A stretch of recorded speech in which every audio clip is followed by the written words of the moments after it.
Well, I don't want to screen share. I don't think I want to screen share. Okay. No, no screen share. Okay. All right. So I'll put the video on and then. There you go. I see you now. Okay.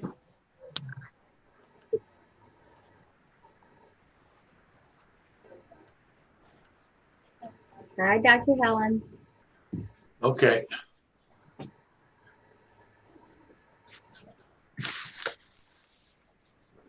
Up here.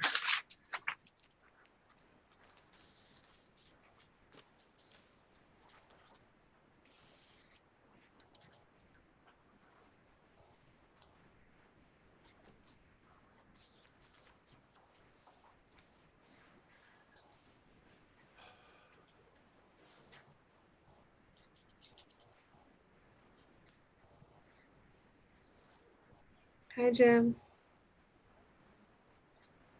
Can you hear us?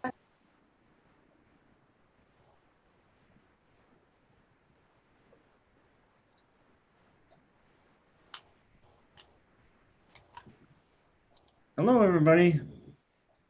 Hello, Jim. How are you? Well, we're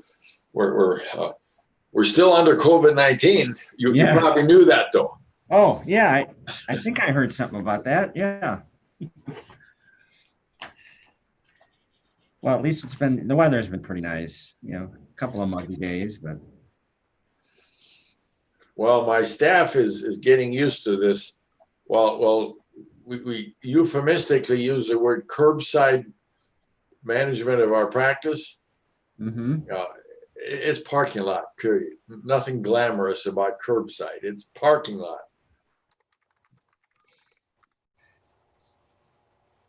oh well.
And did you see my email about Dr. Halverson having to start because Jamie's going to be running late?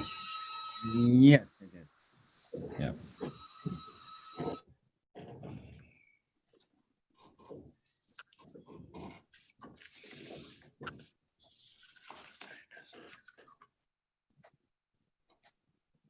Just testing the volume. Testing the volume. Did you see my email about Dr. because Jamie's going to be running late?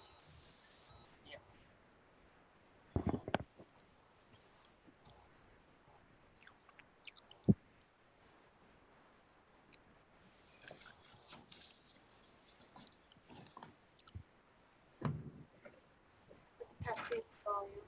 Testing the volume.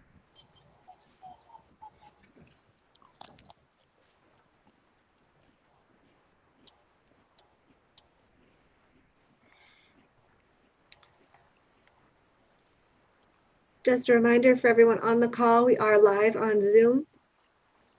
I mean, on YouTube. Sorry, we are live.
Dr. Helen, your trees look beautiful in your background.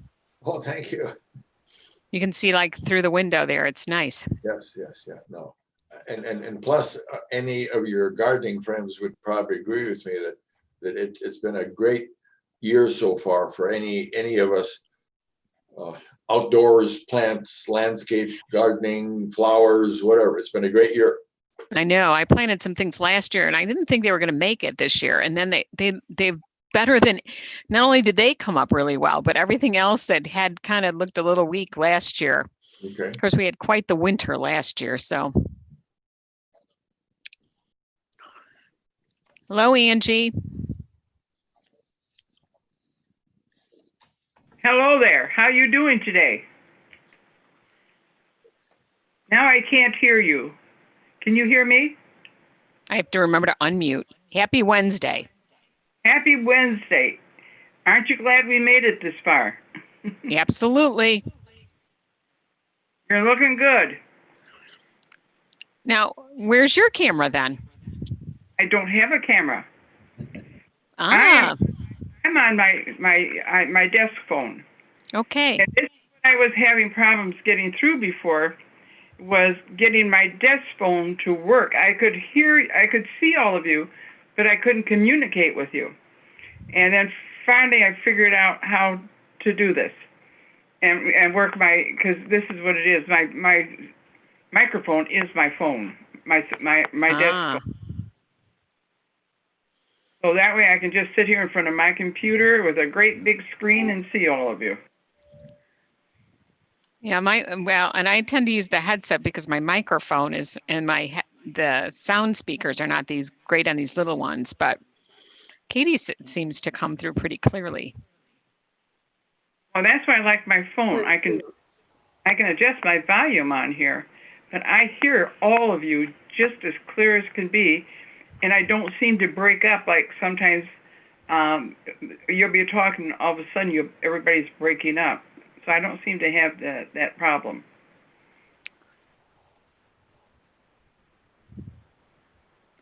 I know Jamie indicated she was going to come a little bit late. Oh, there's Mr. Powers. Little by little, they're coming in. They're coming in. Well, it's interesting. I'm going to mute myself for a few minutes here. We're trying some live voting through our Northern Illinois Public Health Consortium with Zoom, and it's very interesting. It's an app called Mentimeter. You know how we were using phone apps to vote for things at various, we were using clicker setups. Now you can use this through Zoom as well, which has been kind of interesting, using a board meeting for voting.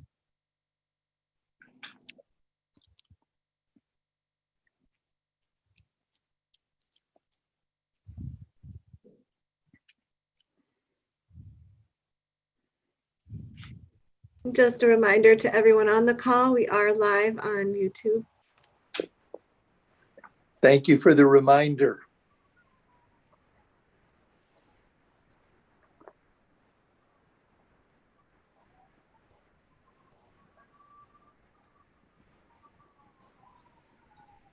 Did we change the time of this meeting?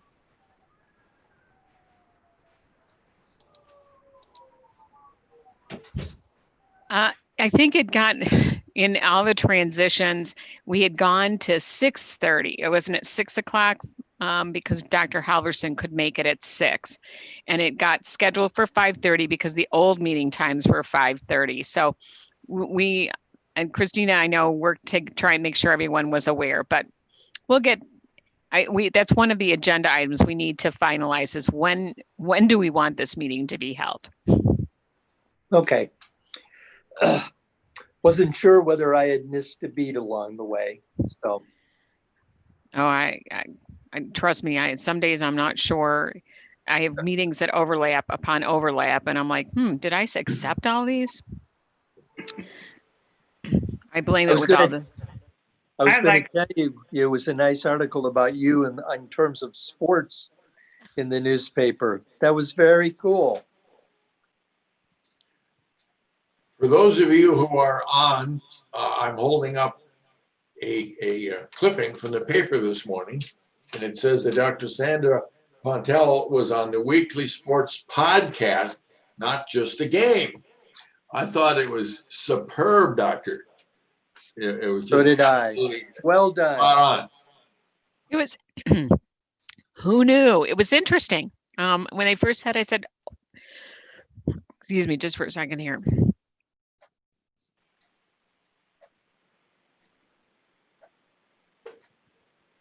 I don't usually get a chance to talk about how sports relate to public health, and so that was a nice opportunity.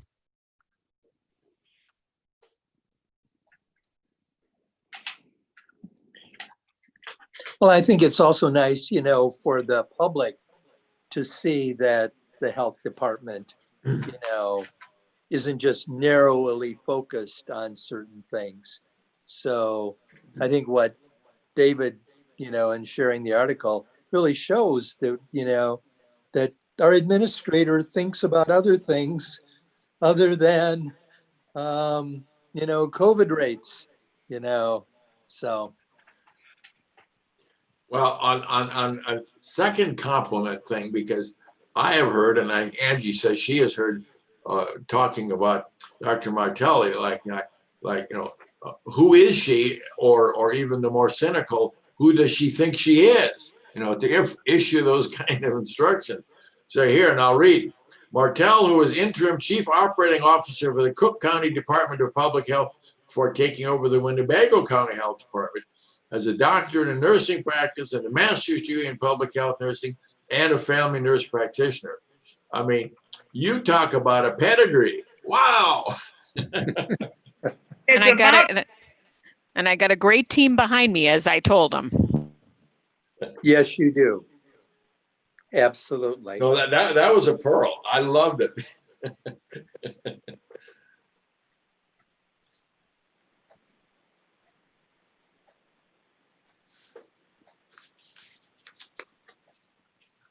Dr. Halverson.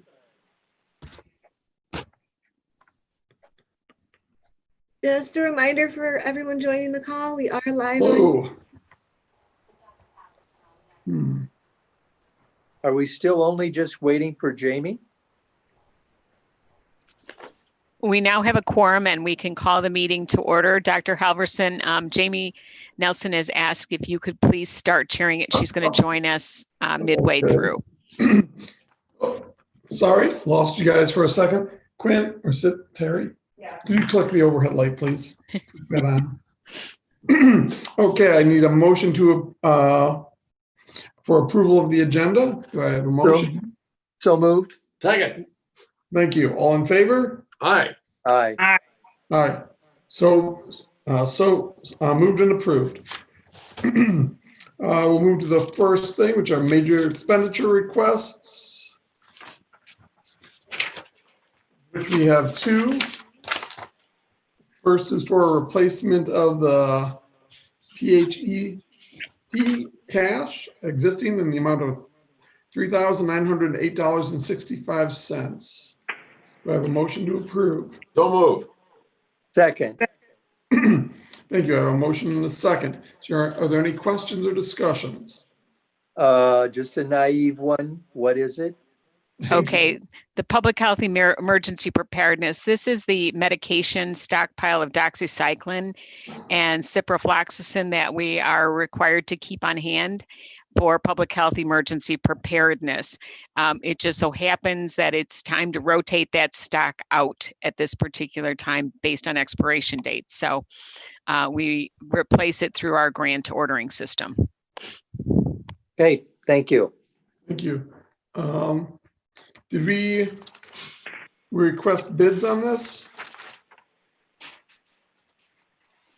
We needed a vote on that, John, I think. No, I have another question. Did we take bids on this? I'm sorry, I'm just looking at my pack today. I apologize. No, we did not. We used a similar vendor that we had in 2016, and the prices were comparable, a little less. We used Blue Pharmaceuticals in our last order when we researched it, and then they'd been bought out, and Henry Schein was offering products at a very comparable price. Okay, all right, thank you. Yeah, and it's funded through our grant for public health emergency preparedness. And this funding expires June 30th. That's why we're trying to squeeze it in here. Okay, thank you. Okay, we have a motion and a second. If there are no further discussions, all in favor of approving the purchase, signify by saying aye. Aye. Aye. Opposed? So passed. Our second major expenditure is to health promotion and wellness. It is for saturation mailing for the census. I believe people received a note on this earlier last week. It's in the amount of $11,856. This is a replacement for an earlier order, which I don't have the exact amount for that. It was in the $5,000 range, and they could not complete that order as directed. Am I correct on that? That's correct. You want to give more detail, Katie? Right, so the first agency that we had accepted the bid for could not provide it in the time that we needed it by June 30th. And so they returned the money to us. We've given them a prepay and they returned the money to us. And then when we followed up on it, we needed to go with a profit mailing, not nonprofit mailing as well. So that increased the cost as well. And so that's how we needed to come back to the board for. Did I get a motion to approve? I will move it. Thank you. Do I have a second? Second. Okay, do we have any questions or further discussion concerning this? If none, all in favor signify by saying aye. Aye. Aye. Aye. Opposed? So passed. We'll move on to proposed contracts and agreements. Just a moment. And there are none tonight on that agenda item. Oh, So we have grant that's why additions. I find it. Okay. Okay. Then we will move on to the 2021 budget, position control, salary and wages, page 25. I think we have number 4, grant additions first. Right. Yeah. Grant amendments. Oh, I'm sorry. I put that under the other. Okay. The first one is the Census 2020 grant for the fiscal year 2020. The original amount was $40,590. The amendment amount is $19,315 additional for a total of $59,905. Do I have a motion to approve? So move. Second. Thank you. Do we have any questions or discussions concerning this? If none, all in favor accepting the grant increase signify by saying aye. Aye. Aye. Aye. Opposed? So passed. The second grant amendment is the state opioid response. An original amount of $300,000, an amended amount of an additional $239,244 for a total of $539,244. Do I have a motion to approve? I will move that. Do I have a second? Thank you, Jim. Do we have any questions or discussion? Okay, I know we have a full year to do this. So do we know how we want to use this? Can we hire more people for this? Is this going strictly to the Narcan or? A combination. Okay. Go ahead, Jim. Right. This was a program, and they had an amended award, which we wanted to take advantage of for 2021 state fiscal year. And so it has a rapid deployment plan to get more Narcan out into the community and an opioid treatment plan. So I was speaking with the director this morning, Cheryl, on this, and we'd like to go with probably another position, which I haven't added, but I would like to add for this position. So for this grant. So Okay. we kind of went over the finite part or the fine tooth issues with this budget, and we could certainly use the help. So. And again, our goal is to align this along with our communities of concern, because those are also some of our highest risk opioid overdose zip codes. So it really becomes aligned with some of the other activities that we're doing, which is why the additional position as well. This is meant to do almost like street outreach in those areas. So putting all, some of these initiatives together in these communities. And why I have never opposed us accepting more money being offered. Have we noticed a slowdown in our Narcan requests because of the pandemic, or are we still handing out as an increased rate or the same amount as we have been? It's slowed down somewhat. We did curbside pickup. So if you were, did training, we did some online modifications. Obviously, we could not do large in-person group trainings for this. So we had to deploy out in different ways. We are going to revamp some of that again moving forward. Obviously, we're all having to learn some new techniques to decrease the number of contacts. But overall, in working with the coroner right now, from his anecdotal report, is the number of opioid overdose deaths is running about the same as it was this same time last year. So it does not appear that the pandemic has slowed that down.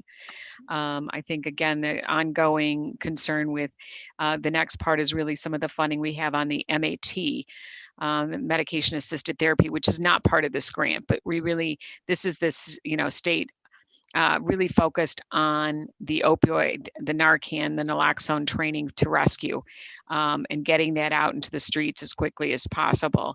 And then we have some other grant funding that's coming in different ways to expand training for providers to continue to integrate medication assisted therapy in practice. Medication assisted therapy, are we talking methadone, or is it's Suboxone now? They're using more of the Suboxone. Methadone is another one. It's the Suboxone is the oral medication that they can use sublingual.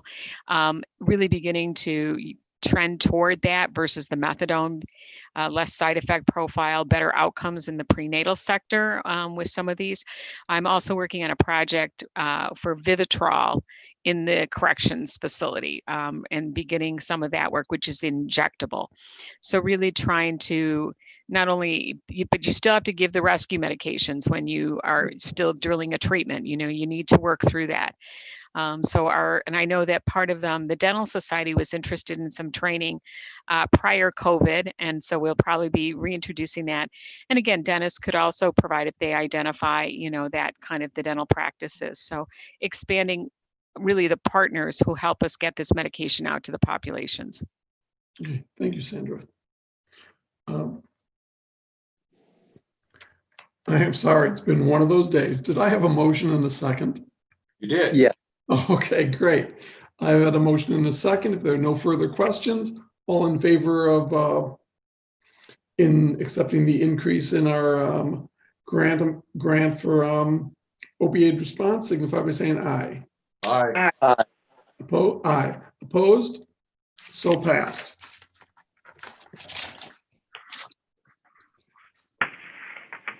We'll move into the county fiscal year 2021 budget. Position control, salary and wages, page 25. First thing being the cost of living adjustment increase.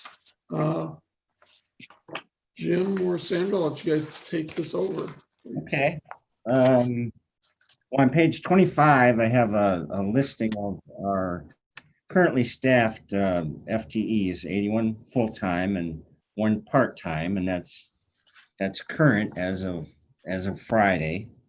If you'll remember, when we prior to the pandemic outbreak, we voted and approved and processed a COLA increase from April 1st. But at that time, Dr. Helverson, you asked me how many people did we have online. At that time, we had 92. So through attrition, we're down to 82 here at currently, but we're in the process of building back up. So going forward in 2021, these wages would be on the bottom of the page, 4.3 million 18,000. And if we processed a COLA increase, it would be an additional 64,000 for a total of 4,383,194. And that's where we stand currently. On page 26, we have 3 additional positions that we wanted to put forth, which was an additional clerical position for facilities management here, which is the position 601423. And for these new positions now, we use a midpoint in the salary grade. I think in the past, they'd always use a minimum. So this way, if someone comes in with, higher than minimum qualifications, we can make them a valid offer. But we had a conversation with Steve Chapman before, and he says you should probably use a midpoint on these pay grades. So I know in the past they use minimum. So, but these are 3 new positions that we're looking at. We're also looking strategy-wise is to have an additional nutritionist, because we've had a difficult time keeping a full staff in our WIC program. So we essentially come up short with our reimbursements every contract year, because we have 11 nutritionists baked into a budget, and we might have 10 or 10 and a half throughout the year. So we will come up significantly short of the total. Our plan would be to have 1 extra position, so that if we were fully staffed for 4 months, if we were down 1 for 4 months or down 2 for another 4 months, we would be right on line. So we could essentially accommodate the turnover, because when we have somebody that leaves and we have to replace them, it takes a minimum of 6 weeks to 2 months to fill another position. And Jim, to clarify, this would be carried on what we call the corporate or the levy budget. Yes, it would So be, but it's unlikely that in a sense. No, I understand. Yeah, be. but I want them to be clear that we're Yes. asking these to be carried on the levy budget. Right. Thank you. Yes, and then at a director level, they wanted to add a position for a director for policy and legal.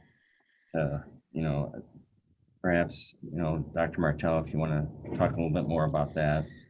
And taking a look at this as we move forward, obviously we've had to kind of take a look at both the big policies like related to ordinances, things like that as we move forward, and some of those strategies, as well as then kind of really working with Charlotte and the state's attorney's office. We suspect that the state's attorney's office will be impacted pretty heavily in the next budgeting cycle due to the revenue shortfalls they anticipate related to the COVID and government.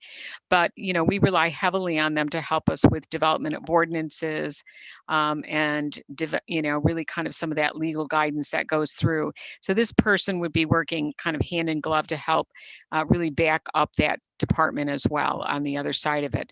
But really looking at what do, nationally accredited health departments, when we talk about a policy, we talk about assurance, policy, and assessment. And it's time to start building that piece in as we move forward. I'm not sure that's a real title, policy and legal, but it certainly is going to be one that's focused on working on public health policy and integrating that with both, local municipal ordinances. Obviously, we've learned a lot through this COVID experience, how important that is having that piece ready to go. Well, I would make the comment, I have been observing how much Charlotte is involved with our department as even subjects come up for questioning at the monthly board meeting. And I think back to when I was first on the board, it would seem to be my observation that there is a lot more legal stuff that has to do with our department. And so the idea of hiring somebody, and I'm not sure whether this would be indeed a lawyer, but certainly there's a lot more regulatory work involving the health department now. So I would look forward to this. What type person were you looking to fill this position? either Sandra or Jim.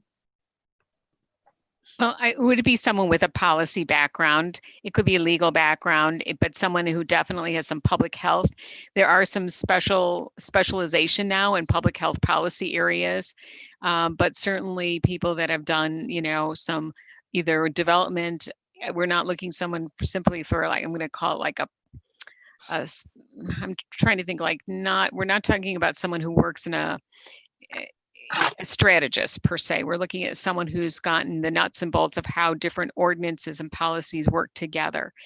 And so, Jim, it could be a broad-based background on that, but there now is a specialty area in public health, just as there was, kind of in this public health policy legal / group. So, for instance, even as I said with Charlotte right now, following through on the executive orders.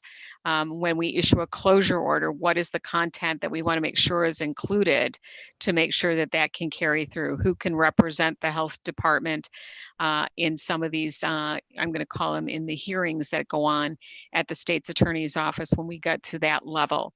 Kind of putting some track behind that. I definitely will be relying on both Charlotte and some of the experts in the public health policy group to help me develop that job description and work forward with those, what are the required credentials and what kinds of backgrounds that would have. But I want to come back, it's not like I call it a political science major necessarily. I'm not, it's going to have someone has a little bit more how those moving parts. It's the application of policy and how it's implemented and how those all work together. That's going to be part of the piece that they're going to need to have. Okay, thank you. And if you'd like to help write the job description with me, please do.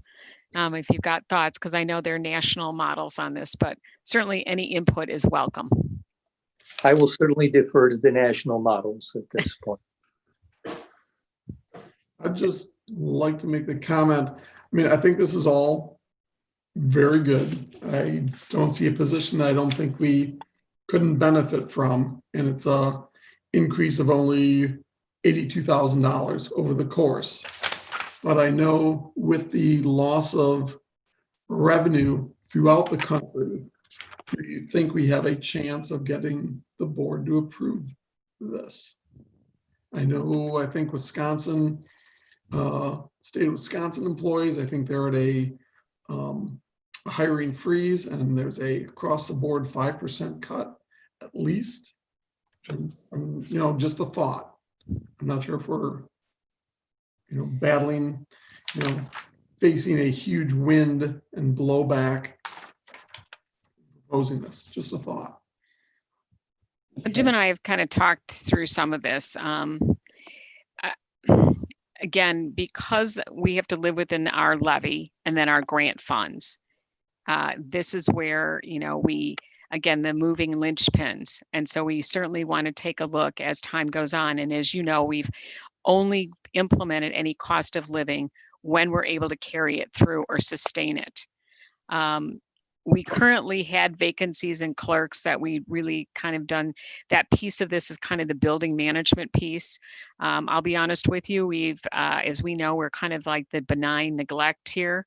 When people need things, it's kind of, as we looked at even getting shipments into the building right now, one of us has to, stop and drop what we do to do that. So kind of for serving as an office manager, making sure all the copy machines are logged and captured. If there's supplies that are needed, it really kind of takes some of that out from, I'm going to say, less efficient models. Yes, I think the county, Angie can probably speak to it, but if we submit our budget as balanced and anticipating and really validating, and as you know, we do continue to hold our public health emergency reserve, and we've been able to continue to maintain that. Jim feels confident that we should be able to carry it on. And if you can see, the next line is eliminated positions. So we are doing some balancing here. So it's just not adding without some subtraction. Right. We had a nurse practitioner who's now that was on and is part of the family planning group that is now funded through a contract position through the University of Illinois at Chicago. So this position is eliminated, along with the HIV direct care was a a supervisor we had for the Ryan White grant, which fortunately she's moved into another position and is one of our 82 helpful employees here, as are the next two positions there they've moved into different programs here and are part of our staff still, but obviously these positions, aren't really needed. And then I've examined some of the workloads here in the finance department and determined that I don't really need 2 accounting clerks. So I'll be good with the positions that I have. So the total of these would be a reduction of 267,000. So it more than makes up for the positions that we wanted to add. And then the remaining are vacant positions, which were part of last year's budget, which are still needed to fulfill, a lot of the obligations under the grant programs that we have. So that's another 26 people in these various positions that we're looking to fill. And some are temporary, like during the season, we have a 3-person temporary team for special flu vaccination projects and during flu season. So that's essentially where we're at currently.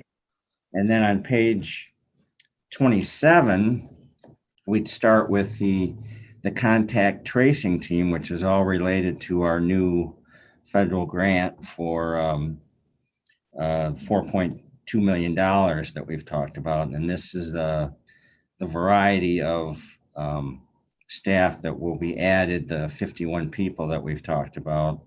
And so that would be, I think it would be temporary just through the terms of this COVID contact tracing grant. So, and the people that are being hired are, hired with that knowledge. So in summary, so if we had our current staff of 82 people, and then we add our 3 positions and our vacant positions, we come out to $5.6 million, roughly the middle of the page on 27. And then in comparison to what our budget was for 2020, it's a 3% increase. Now, why is it higher? Because, we had more eliminations than additions, but it's because my assumptions are that anybody that's vacant or new, we're going to put them in at the midpoint of their salary range, which probably won't be the case, but in order to be conservative, we're putting through the budget at that part.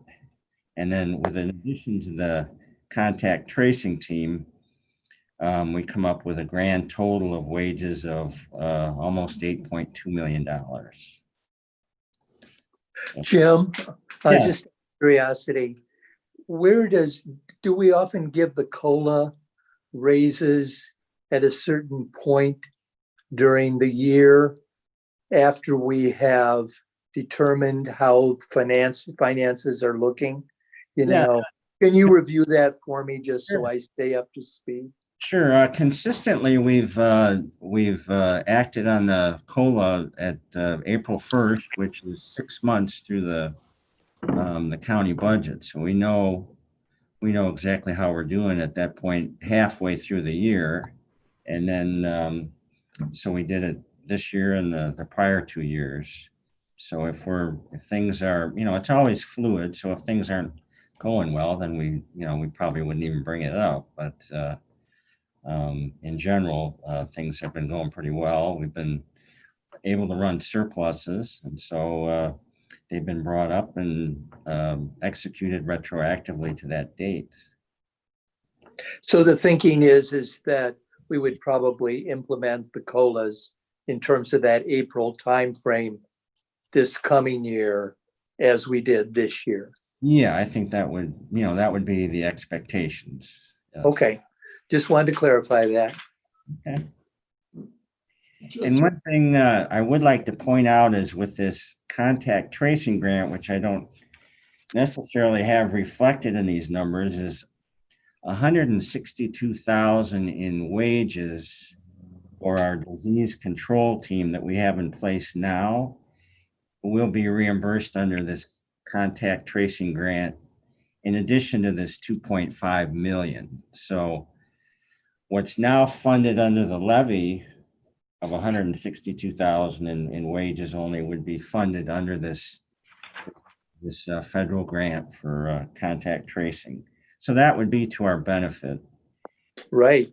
And also, if we're able to, fulfill the obligations and put the program together, there's a substantial amount of money in indirect costs, which we get to reimburse for as well, which is per the budget that we put through IDPH is $368,000. So if you add those two numbers together, that's over $500,000, 530,000. That would essentially be a windfall to us. So. And we Yeah. want to make sure that we're using it for service delivery, which is, and the employees while we can, because again, we know some of these dollars don't stay with us forever, but we certainly don't want to use it to generate a surplus that isn't going back into the organization. Right. Good. Okay. Just want to make sure I'm seeing this correctly. If we do not count the contact tracing grant and the people we hire for that, we're looking at an increase from last year's cost for all employees being about $4.3 million to an increase next year, if we hire everyone we want, to about $5.6 million. Is that correct? So about an increase of about $1.3 million. At our current staffing, yes, but that's because we have unfilled positions. But if we went from our plan last year, which was 5.4 million in our budget last year, to our budget this year, it would be just a 3% increase. So it's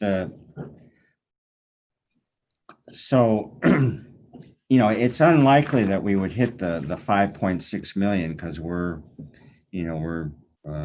have many things we haven't filled. Yeah, and we have to have everyone staffed for all 12 months. So Right.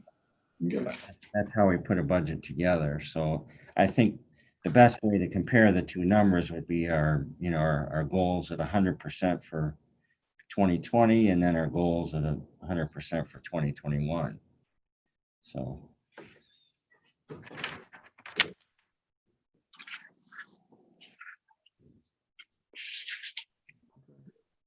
Okay.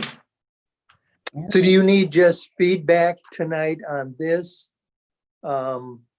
You don't necessarily need any action on this tonight. It's just mainly feedback. Correct. This was kind of giving some preliminary. I know that Jim is presenting the personnel budget, which is the most complex of our budget pieces. Right. And then again, as we move forward to the budget process with the idea that we'll be adopting it at the July meeting in total. So Jim, you're leaning forward. So I thought maybe there was something. So by next Wednesday, correct, Jim, you would have something for them to then, I'm going to say, move forward to the board.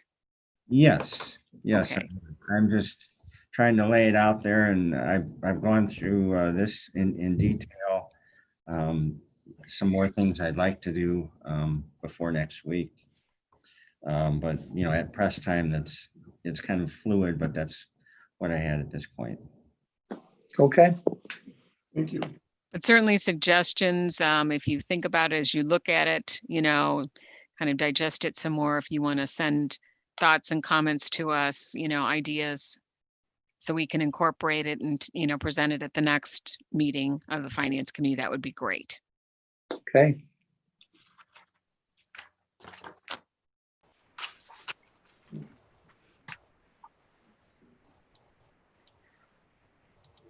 Just a little bit of background, because I know there's concern, and I heard it from Dr. Halverson as well, as states look at reducing budgets. it does not appear from our Illinois grants, they're coming in at full grant funding. We're not seeing a reduction unless there was a caseload reduction, but we have not even seen, ours have been increased actually. And that seems to be the trend that we are observing in Illinois. Now, how long that lasts for? Might they come back half year, Dr. Halverson? We can't say, but at this particular time, our grants are coming in. They're not taking off 5% or anything off the grant the award. And I have to say, I mean, I think the proposals make sense because what we're looking at, if we want to jumpstart the economy, which is definitely taking a hit, would be to hire more people, get more people working. I'm just not sure, just because we see it that way, that it's going to be seen that way by the county and such. Okay, great, thank you. All right, and moving on to page 28, which is kind of a schedule of our estimated revenues. I have the levy is unchanged from fiscal year 20 to 21. And then there's our local health protection grant, which is a 2-year grant, so that won't change from 1 year to the next. Vital records, as far as I know, shouldn't change. I'm going to look a little closer at that. The bioterrorism grant should be very similar. We just got a number on that. It hasn't changed by more than $100 or a couple $100, but the HealthWorks healthcare, we're have an amended contract as I think that's going to move to be funded by a different agency. So we have a 6-month contract now for July 1st through the end of December. So we're covered for 3 months of our new county fiscal year at the same rate.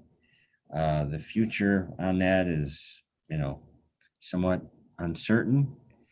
The addiction prevention comprehensive ATOD grant is, I'm assuming that's going to be the same. We were told to do the short application version that to use the same amount. The next 2 grants, the Better Birth Outcome and the maternal infant and the high risk follow-up, were both had increases that aren't reflected on there. The one for 210,000 is changed to 226,800, and then the one for 248,000 Better Birth Outcomes is 254,200.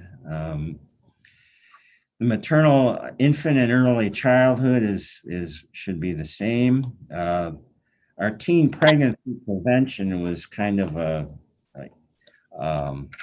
followed up contract to begin with, and then with the situation with COVID-19 and not having schools open, I think that we couldn't utilize the 204,000 we had in fiscal 2020, but the fiscal year 2021 I think is just right on par with what our plan was.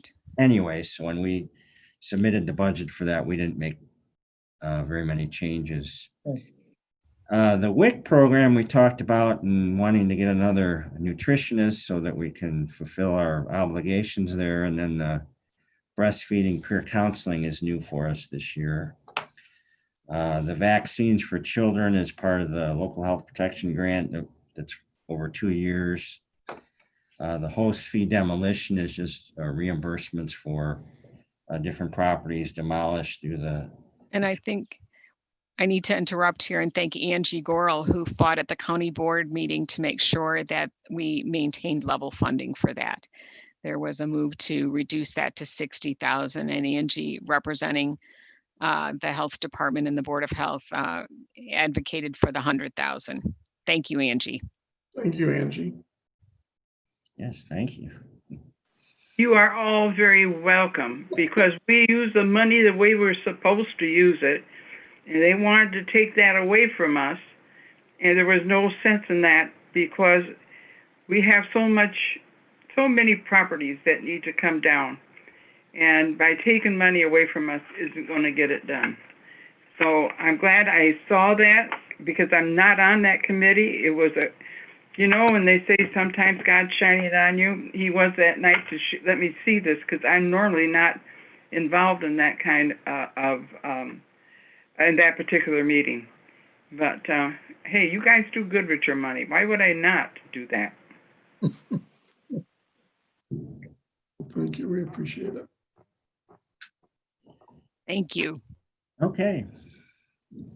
All right, and then moving on, we've talked about the naloxone program. That's a substantial increase with the rapid deployment and the opioid treatment plan.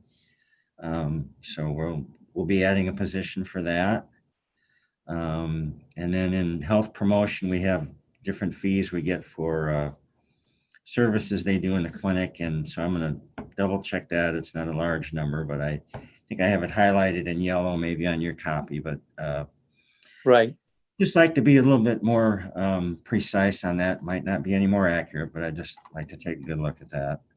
The breast and cervical cancer program, I'm assuming that that's going to be level. I don't have, we don't have any final numbers on that at this point. The same with the dental sealant and the family planning. Now, the refugee program, we did get a budget and a contract processed on that. So that's an increase for us there. The next one that may look concerning is a large decrease in the Ryan White program because we're not the lead agency on that grant anymore, but our contract with the Project of the Quad Cities, does fund our positions there and does well for us. So where you see larger expenses that we had that passed through to them in 2020 won't be there in 2021. So, Right. so it's really, while it looks like a downfall, it's really, I'm happy with where we're at with that contract we have with them.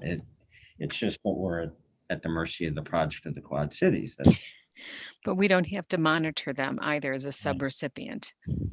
Oh, I think we ought to go back to monitoring them. Don't you think we ought to go back to doing that? I'm kidding. Just Well, kidding. but I think the Finance Committee should appreciate we will no longer be having to take those pool expenses to you.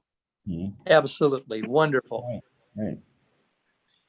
Okay, and I have a typo on the next one, which is our tuberculosis care with Rockford, which I was going to look at to see how we're doing, on that and what to expect for 2021. But it was 118,350 in 2020. I'm not expecting it to go down 100,000, but so that's I'm going to expect that it goes down some, Jim, because they're going to look to cut that. I can guarantee that. okay. Didn't the mayor have some issues about that, and that's where some of that comes from? Yes, and he hasn't said forward, but they're in financial, again, without the sales tax, which is really what's going to impact them heavily. They'll be looking ways to refine the budget. So of course, we may end up in a fee for service billing type situation, which is usually, at the end of the year, we typically bill them only for services provided. So it is kind of like that's the maximum amount we could bill for tuberculosis.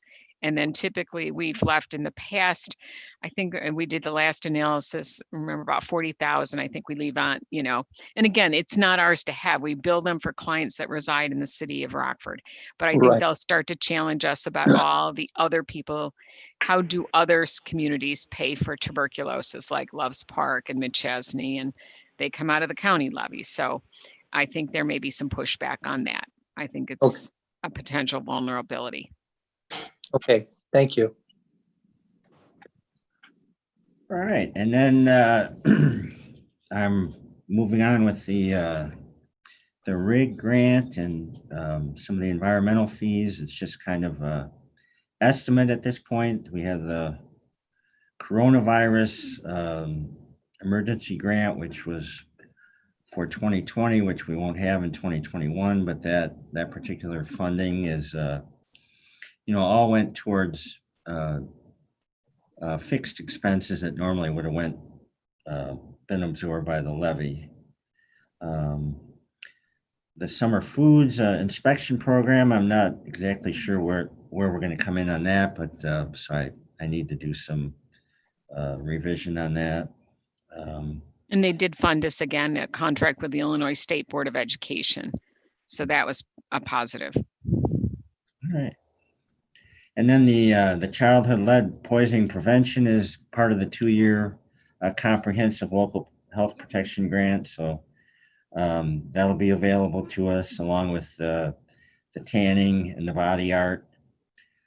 Tobacco free, we weren't able to use about 16,000 of our grant this year, so they deferred it to 2021. So we'll be able to utilize those funds through our application in 2021. So the difference is there. We had a slight increase in the tobacco enforcement. The potable water supply, again, is part of the comprehensive local health protection, along with the mosquito vector surveillance program. And we're expecting the PrEP also, the pre-exposure prophylaxis program is. Now the medication assisted treatment, I would defer to Dr. Martell on that. You had been speaking about that. I don't know where we stand on 2021 on that. So I did reach out. A lot of the staff that are currently deployed to the long-term care facility at the state level are in the OB grouping. So I did send them an email to find out, are they planning to continue that program? Remember, that was to increase education and increase the number of enrolled providers. I don't think it's had quite the impact. They may restructure how they fund us or fund any entity that's receiving monies. We've seen some of the, I won't tell you, they were actually paying physicians bonus fees like $1,000 to complete or sign on. So we said that might be a better use. We have integrated all the training. We have funded part of the electronic site at UIC. So we'll see what happens moving forward. Okay. All right. And then the home accessibility program is a $170,000 grant, which will extend into 2021. The people in environmental health that are running that figure will use about 35,000 this year, and then there'll be 135,000 left. So that'll be the balance remaining in that grant for county fiscal year 2021. The next one is our Creating Lead Safe 2019, which is the $3.4 million grant that we got from HUD for lead abatement, and estimated the 12 months in 2021, we should run reimbursements close to $975,000 for that. And that's a 3-year grant, correct? Yeah, it's 3.5 years actually. And some of it's been deferred with the COVID-19, but that's a reasonable estimate for 12 months.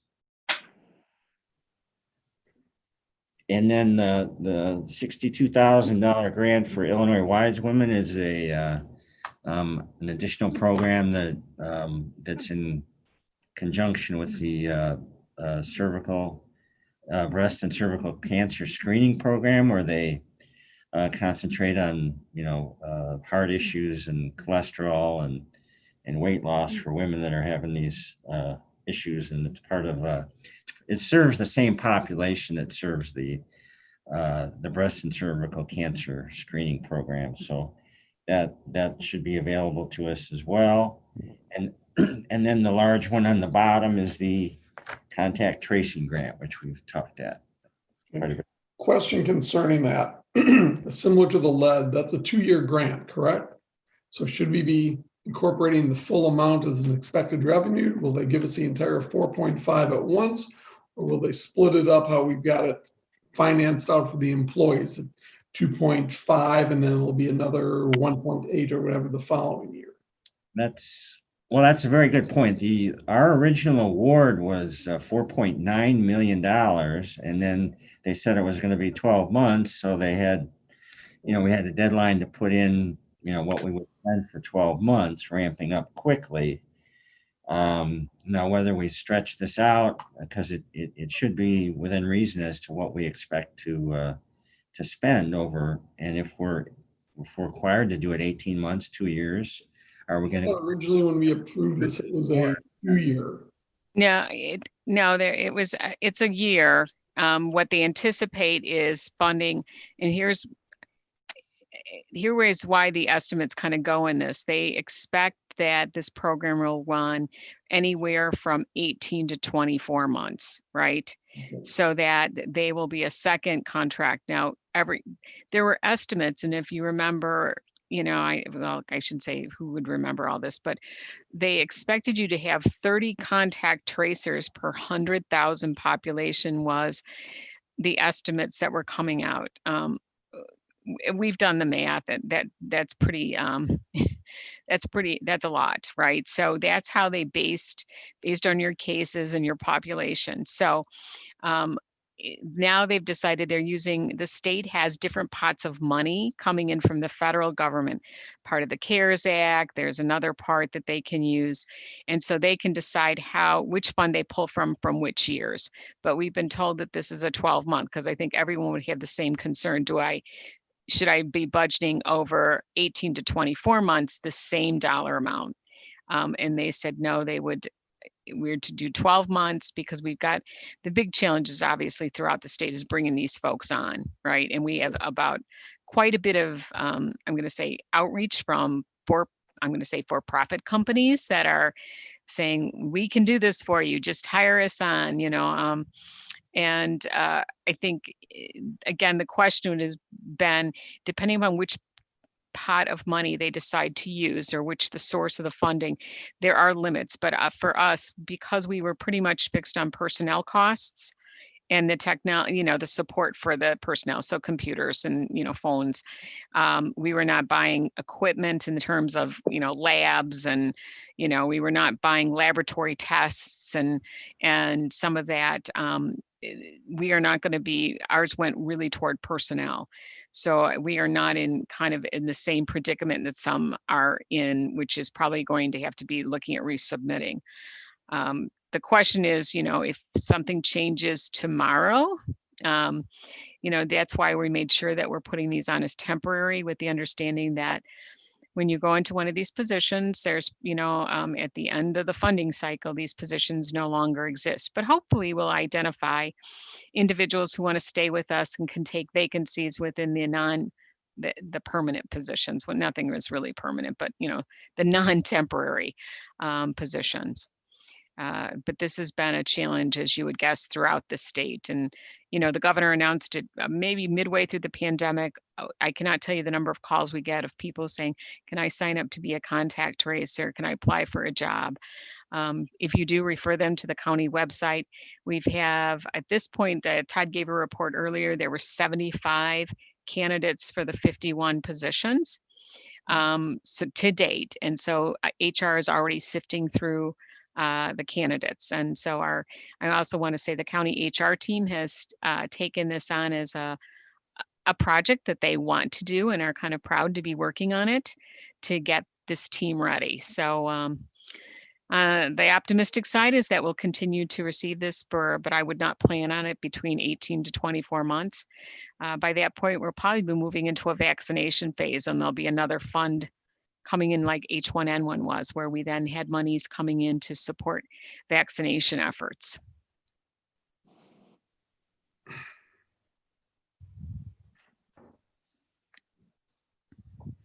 Okay. Yeah, I think so. I gotta think that out. All right, thank you. Okay, on page 29, I have the accounting format for our expenditures, and the very top. Oh, Jim, excuse Yes. me. Back under item B, there was the Community Mental Health Board Fund. Are we still going to be talking about that, or am I in the wrong place? No, you're absolutely right. I put that down as a placeholder because I wasn't sure where we stood with that. I knew we were, as the health department, the fiscal agent. Right? And I hadn't heard anything as to how that was going to evolve. And so it was something I didn't want to let slip through the cracks. And I'm just not, I haven't necessarily heard if someone's putting together No, we talked about this. They are working on a budget. And I know Angie probably has heard this as well. Because we're the fiscal agent, we said we would put it together and put it forward too. They are still in the development phases. I understand that the president, who is Mariana Abate, they are working currently on a kind of, I'm going to say, a needs assessment to kind of identify the contracts that they would have to let out to identify what their budget should be based on.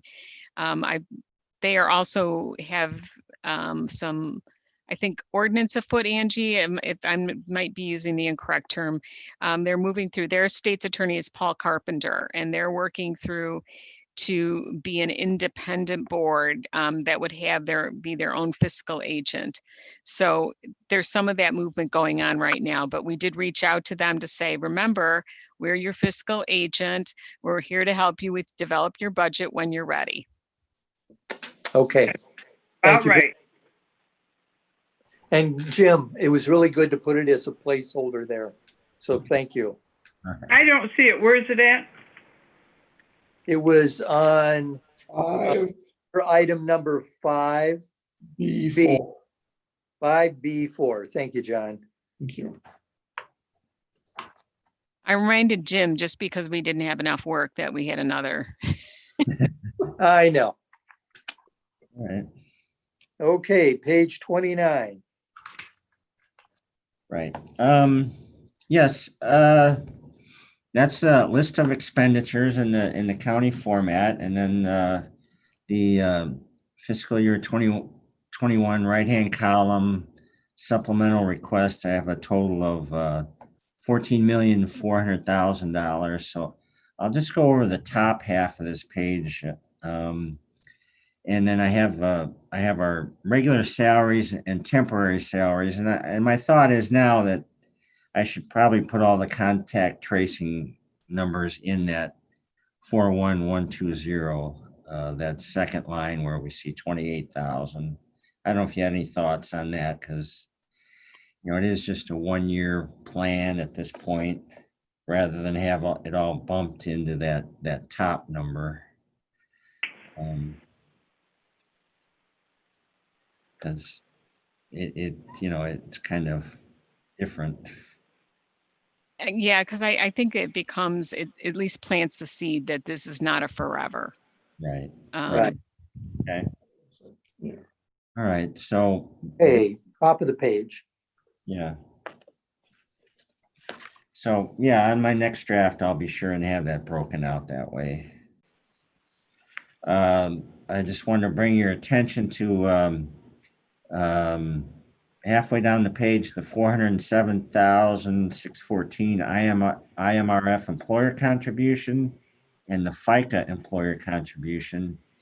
Anytime we clock in on a grant-related program that reimburses us for that, the county will charge our books that. But if we're strictly on a levy position, like operations or finance or healthcare finance, those are actually absorbed by the county through their Social Security fund or their IMRF fund, but they're brought over to our books if we clock in under a grant program. So I have to be very diligent and careful as to calculating the correct number there.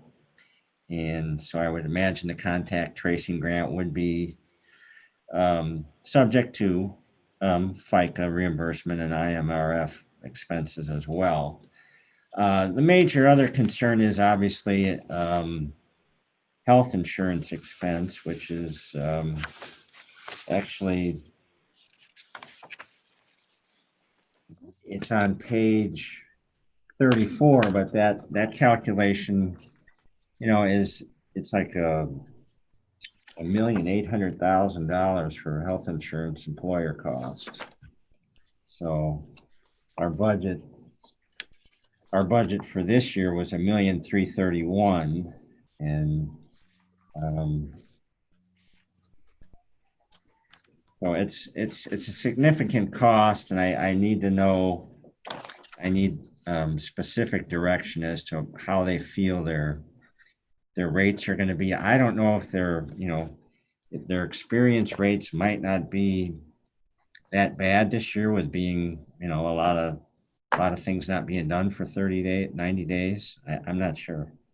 I'm not comfortable with that number, but I have it in there as a placeholder conservatively. So, because that's a major part of our expenditures there. And then going back to page 29 again, halfway down is supplies and services. I have $3.2 million, and I'm pretty much going to go through every single account in our history, a 12-month rolling history, and then specific programs as to why certain expenditures would be more or less. But for now, I have it at $3.2 million, $3,262,545.78. So I have to, I want to be a lot more precise on that at this point. Okay. So in the end, for the health fund on page 35, I would show revenues of $4,584,263.26, and expenditures of $14,400,714.03, which would have an excess of revenues over expenditures of $183,500. And as I mentioned before, I don't have a lot of indirect costs that would be part of this grant baked in, or the fact that we're covering a lot of the disease control staff in this contact tracing grant as well. So I had a mention of a figure of nearly $500,000. So potentially we could see that benefit in that number as well. And I think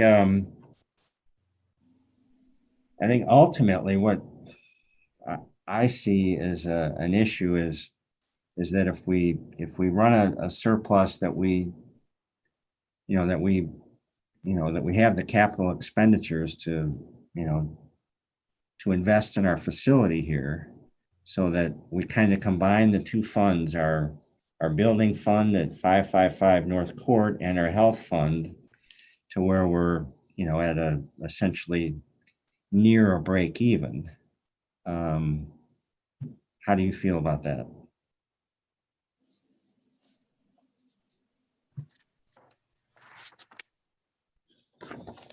You mean on the capital, Jim? I'm Yeah. sorry. Make sure I'm Yeah. clear on. I guess what I'm saying is, if our operations, net a sizable surplus, then we should have, I have building improvements baked in, and No, we talked about that, and also looking maybe at the bond payment as well. right. A little earlier payment on the bond, depending on what was, depending on how much we had. Mm-hmm. Okay. Yeah, All right. but I agree. Yeah, putting the capital in, we're going to be getting some of that through as we work through these. That COVID-19 grant will be used for some of the building improvement on the third floor. But we know the process has been, we budget, as everyone knows, for instance, for replacement of the windows on an annual, like going through the building and replacing windows. Last year, we had to replace some ahead of schedule. And then we have things like the elevator box at the back. We need a new elevator. And I think the most current estimate from facilities, about 250,000. Wow. Yeah, it was because and the electrical and all of that, but we need to do it because it's right now out of service completely. And so And when they do put it back in service, it takes out the electrical grid from the area. So we've debated, going back, but these are things that if we have some resources, we really need to begin to move them. I'm also working, well, we'll go separate on that, but yeah, Jim and I had talked about combining those two to really be able to, I think, put the building improvements in, makes sense to do a transfer or show it as. Okay. What's the group? I think it seems like a good strategy. I'm with you on that, Jim. That's good strategy. The other thing is, what are we doing on Division Street? Anything with that building? Funny you should mention that. We've, now that we can come up for some air, I asked Sean to begin. We've started working about how do we want to get the environmental scan, the appraisal, and then decide, how you want to move forward next. And we knew that at one point, I think it was Rockford Housing Authority was interested in the property. I don't know where they're at today, but we need to get the environmental assessment done and the appraisal. That sounds good, because aren't one of those buildings or both of those buildings supposed to be starting to come down next door? That's what we understand. And of course, we're doing some very low level maintenance there to keep it. I mean, during this, of course, some, people have broken into it at various times, but there's nothing in it to really take out of it. Anything that is usable or serviceable has already been removed. But again, we don't want to be, we want to make sure that we're able to move the property. So that is, we have started to rehab that conversation. In fact, I just had it with Sean at the beginning of the week.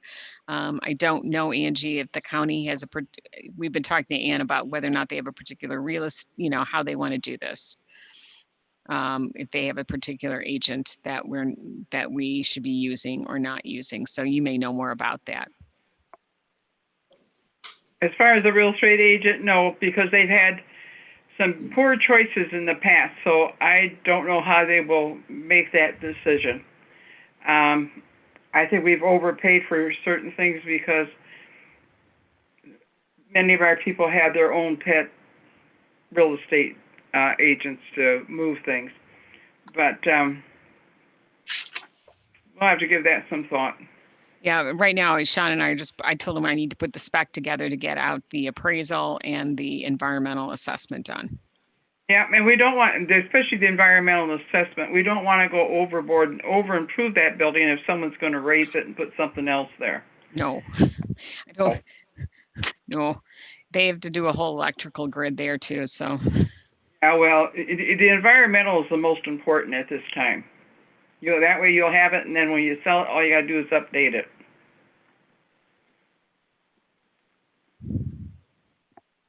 Okay. Okay. All right. Well, I can just say, as far as like 5C, the expenditures, I've got, some more investigation to do on the employee benefits and the consulting fees and other professional services, and obviously the capital projects. So at this point, I have an estimated project revenues and expenditures also for the Court Street, which is page 38,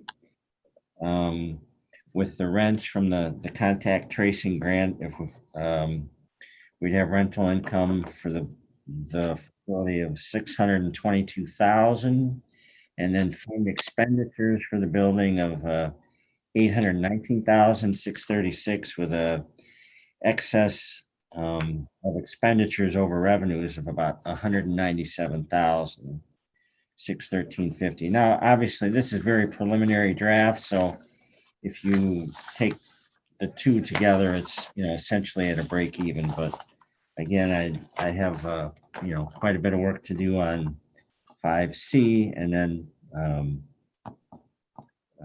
then I'd have a better feel for it. But I feel good about the position control and the revenue streams, and the expenditures. So we'll, more next week. So, Okay, Stay tuned. yeah. stage by stage. All right. And you can imagine Jim's been doing this as we're trying to develop budgets that came in the, putting together a $4.2 million budget on the fly. Did a good job, Jim. Oh, well, thank you. Good Keep job. that. Yeah. Yeah. Good job. Thank you. We move to item 6, a response to the audit. Yeah, findings. I'm sorry, that should have been taken off the agenda. You've already done that, and we've already submitted. We voted at the last board meeting and to approve it. Right. There was something that we missed. Okay. All right. We want to review the finance committee meeting schedule. This was the infamous question of what time do we meet at? Remember, this is extra meeting this month as we normally do in July so that we can get the budgets ready for submission to the county in August. But we normally were meeting, well, we moved the meeting to 6, Dr. Halverson, so you could join us based on your office hours. And then it's reverted back to 5:30. And so we're trying to figure out what time should we be meeting at so the majority and the quorum can meet. Well, the 5:30 worked today. It was, I got home 3 minutes before it started. So if, 5:30 works great. It gives everyone probably a little closer to a more normal dinner schedule in these end. So if you can, as long as we have a quorum, since I may be a couple minutes late, the 5:30 works fine for me. How does everyone else? Okay with 5:30. What'd you say, David? I'm okay with 5:30. You won't be able to do the 5:30? No, he I'm won't. okay with 5:30. Continue with He's 5:30. good with it. Jen, you and Angie, how does that work? I'm fine. I'm fine with it too. Okay. Then we'll put it back to 5:30. And Christina will make a note. She's been working on all of this. And again, appreciate the Zoom format is that, again, we will have some capability to come back in smaller groups. But at this point in time, next week, we will also do a Zoom. Is that the methodology good with everybody? Okay. Yep. 5:30 Zoom works best. Angie, how about you? You're good with When is- that? Say that again? You're okay with doing Zoom if you get a packet? Yeah, when is it going to be? Well, it's The day- next Wednesday, Which will be the 30th. the 30th, correct? No, No, not- the 1st, July 1st, July Um, 1st. at 5:30. Okay. That's good. All right. Okay, and we just need to let Jamie know and Dr. Williams. Okay, And I think if we stick, the benefit of the Zoom is nobody has to travel any place. So even Dr. Williams sometimes can get on at the end of the, his clinic schedule as well. So there's pros and cons, I get it. right now, I see definitely the pros. Okay, 5:30 it is, next Wednesday, July 1st. Will we then have a meeting on the 8th? Policy and Finance? Well, I'm not going to be in the office that week, but you're welcome to have a meeting without me. I'd be more than happy to have you all have a meeting on the 8th. Cross it off. Will you be on vacation?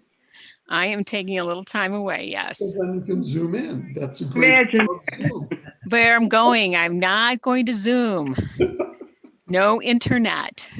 That sounds Oh, great. good for you. You need to get away. But that'll be, by that point, I feel like it'll be pretty final. You'll all be able to just say yay, and then we'll go right to then we'll be ready for our board meeting. Out there. Yeah. Thank Sounds you. good. Okay. Do we have need for an executive session? No, you do not. Are there any additions? Sounds like no. Nope, Okay. I'm sorry. No, that's fine. Do I have a motion for adjournment? Go move. Second, Second. all in favor? Aye. Aye. Aye. Meeting is adjourned. Have a great evening, everyone, and thank you. See you next All right, Wednesday. everybody. Can I hold you for one moment, Yep. Sandra?